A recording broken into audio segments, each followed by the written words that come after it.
Aux États-Unis, Donald Trump fait de son inculpation un argument de campagne. L'ex-président a comparu hier au tribunal fédéral de Miami. La justice lui reproche d'avoir emporté et caché des documents top secrets. Lors de son départ de la Maison-Blanche, il se dit victime d'une machination politique et ça marche auprès de ses partisans. On retrouve en Floride Mathieu Mabin.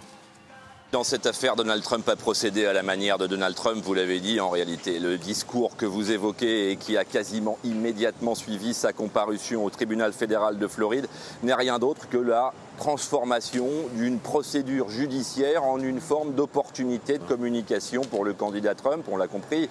et cela fonctionne, on le sait, et peu importe que dès les premières minutes de sa prise de parole, l'ancien président a immédiatement dérapé en accusant ses prédécesseurs notamment d'avoir commis en leur temps les mêmes crimes et délits qui lui sont reprochés aujourd'hui, et en n'oubliant pas au passage de copieusement insulter les magistrats en charge du dossier et jusqu'au secrétaire à la justice Merrick Garland lui-même. Trump a fait du Trump donc, et il aurait bien tort de faire autrement d'ailleurs, puisque concrètement c'est exactement ce que lui demandent ses partisans venus nombreux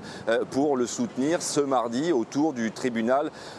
fédéral de Floride où je me trouve. Il aurait bien tort de faire autrement, puisque comme chaque fois qu'il est poursuivi par la justice, qu'il s'agisse d'une juridiction locale comme ce fut le cas à New York il y a quelques semaines, ou une juridiction fédérale comme ici à Miami, chaque fois qu'il est poursuivi, Donald Trump adopte une posture victimaire de candidat persécuté par un establishment corrompu, pour reprendre ces mots évidemment. Et de manière quasi mécanique, sa base électorale se resserre alors autour de lui et sa cote de popularité grimpe. Aujourd'hui, les instituts de sondage, même s'ils ne sont pas tous d'accord sur les chiffres, s'accordent au moins unanimement sur le fait que Donald Trump est largement en tête dans les intentions de vote face à ses concurrents républicains pour les primaires. Alors bien sûr, les premiers caucus sont encore loin, mais à droite, la bataille pour les primaires a déjà commencé et aujourd'hui, on voit mal comment un Ron DeSantis, par exemple, dont Miami est également le fief et qui fait aujourd'hui figure de principal challenger de Donald Trump, on voit mal comment Ron DeSantis pourrait rattraper son retard sur l'ancien président.